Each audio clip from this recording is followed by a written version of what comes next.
এভাবে রান্না ভিডিও নাকি কখনোই সফল হয় না। আমি সকাল সকাল আজ মায়ের বাসায় গিয়েছিলাম। গিয়ে দেখি গরু খাবার খাচ্ছিল। মোহাম্মদ গরুর সাথে খেলতেছিল। আমি ভাবলাম কিছুটা বিছালি মাকে কেটে দিই। মাকে বলতেছিলাম, মা ভিডিও ধরো, আমি বিছালিগুলো কেটে দিই।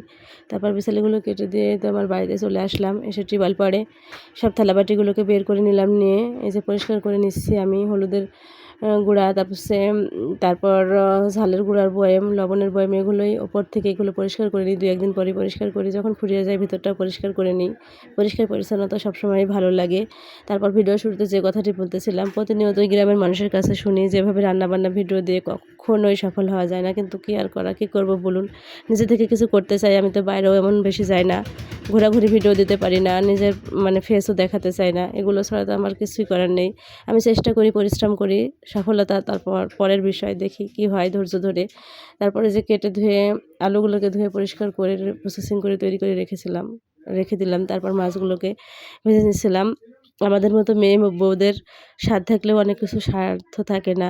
অনেক অনেক সুন্দর সুন্দর রান্না অনেক আপুরা দেখে দেয়, নতুন নতুন রান্না। কিন্তু আমার মতো মধ্যবিত্ত ফ্যামিলির কিছু বউরাও দেখি আমার মতো করে রান্না করে। প্রতিদিন যে রান্নাটি করে সেটাই ভিডিওতে দেয়।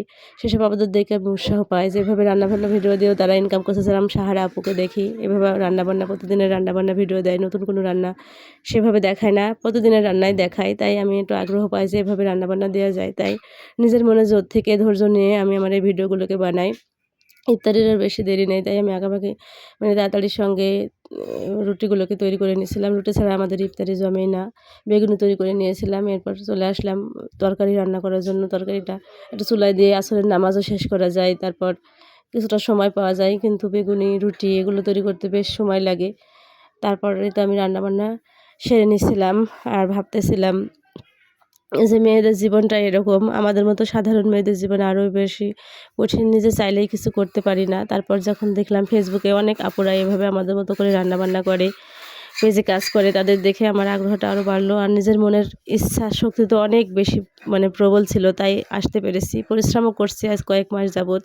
ফলাফল কিছুই পাইনি, জানি না পাবো কি না, কিন্তু তারপরেও আমি চেষ্টা ধৈর্য সহকারে করেই যাব। দেখি, শুনেছি মানে অতি কষ্টের ফল খুব সুমধুর হয়। পরিশ্রম করলে কখনোই বৃথা যায় না। পরিশ্রম করে দেখি। এটা ছাড়া তো আমার কোনো ভিডিও করার মাধ্যম নেই রান্নাবান্না। তাই আমি রান্নাবান্না করি। আজকের ভিডিও এ পর্যন্তই। সবাই ভালো থাকবেন। আল্লাহ হাফেজ।